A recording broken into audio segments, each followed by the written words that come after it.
Hello everyone, deer cooking হাউজে আপনাদের সবাইকে স্বাগত জানাই। আজ আমি আপনাদের সাথে শেয়ার করব আলু দিয়ে রূপচাঁদ মাছের লাল লাল ঝোল। গরম গরম ভাতের সাথে এই মাছের ঝোল থাকলে এক থালা ভাত নিমেষেই শেষ হয়ে যাবে।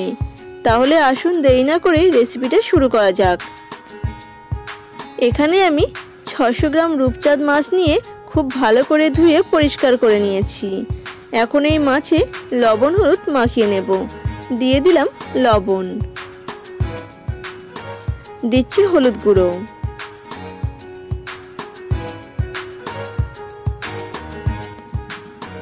সামান্য একটু লঙ্কার গুঁড়ো।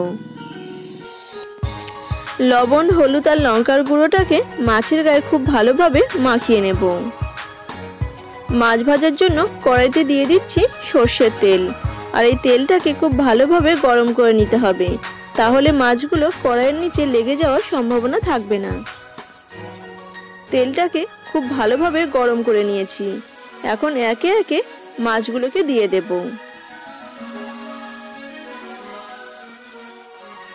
সমস্ত মাছ একবারে ভাজবো না, আমি দুবারে ভেজে নেব। রূপচাঁদ মাছের এক পিঠ লাল লাল করে ভাজা হয়ে গেছে, অপর পিঠ উল্টে দিচ্ছি। দেখতেই পাচ্ছেন মাছগুলোকে খুব ভালোভাবে ভেজে নিয়েছি। এবার একে একে তুলে একটা পাত্রে রেখে দিতে হবে।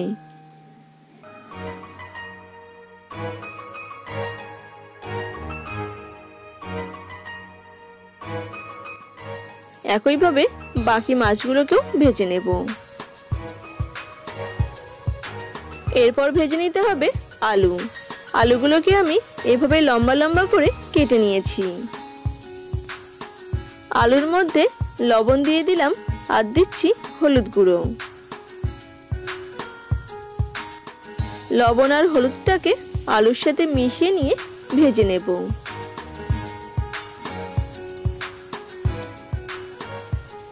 দেখুন আলুগুলোকে একটু সময় নিয়ে লাল লাল করে ভেজে নিয়েছি।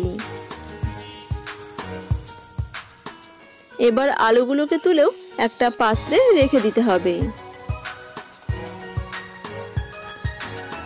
ওই তেলেই ফোড়নের জন্য দিয়ে দেব একটা তেজপাতা, 1/4 টিস্পুন গোটা জিরে,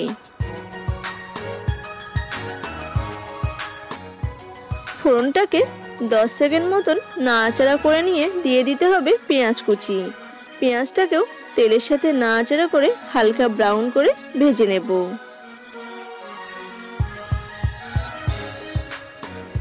দিচ্ছি আদা রসুন বাটা, টমেটো কুচি। টমেটোগুলোকেও লম্বা লম্বা করে কেটে নিয়েছি। আদা রসুন আর টমেটোটাকে নাড়াচাড়া করে 2 থেকে 3 মিনিট সময় ধরে ভেজে নেব।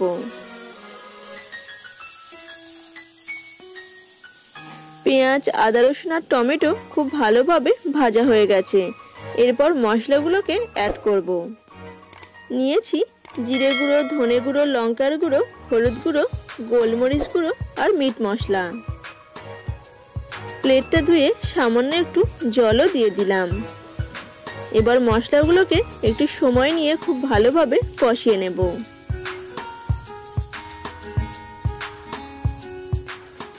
মশলাগুলোকে 2 থেকে 3 মিনিট কষিয়ে নেওয়ার পর দেখুন তেলটা ছেড়ে দিয়েছে। এরপর দিয়ে দেব আগে থেকে ভেজে রাখা আলু।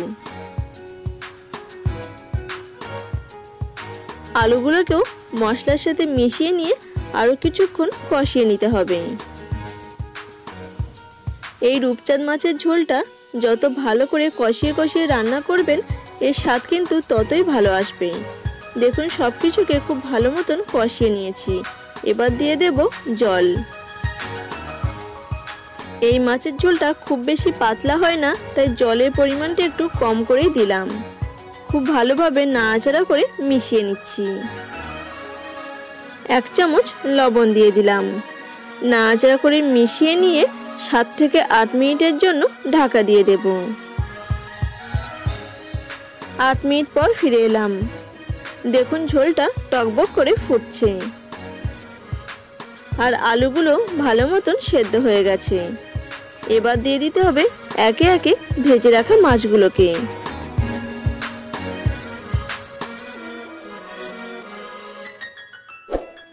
এবার এই রূপচাঁদ মাছগুলোকে ঝোলের সাথে নাড়াচাড়া করে খুব ভালোভাবে মিশিয়ে নিচ্ছি।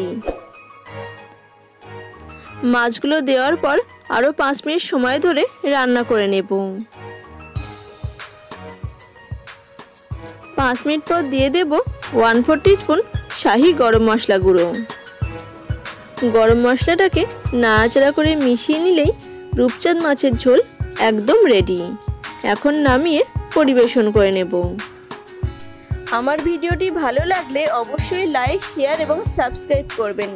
সাবস্ক্রাইব করার সময় কিন্তু বেল নোটিফিকেশনটা অন করতে ভুলবেন না, তাহলে আমি চ্যানেলে যখনই কোনো নতুন রেসিপি দেব সবার আগে আপনার কাছে পৌঁছে যাবে।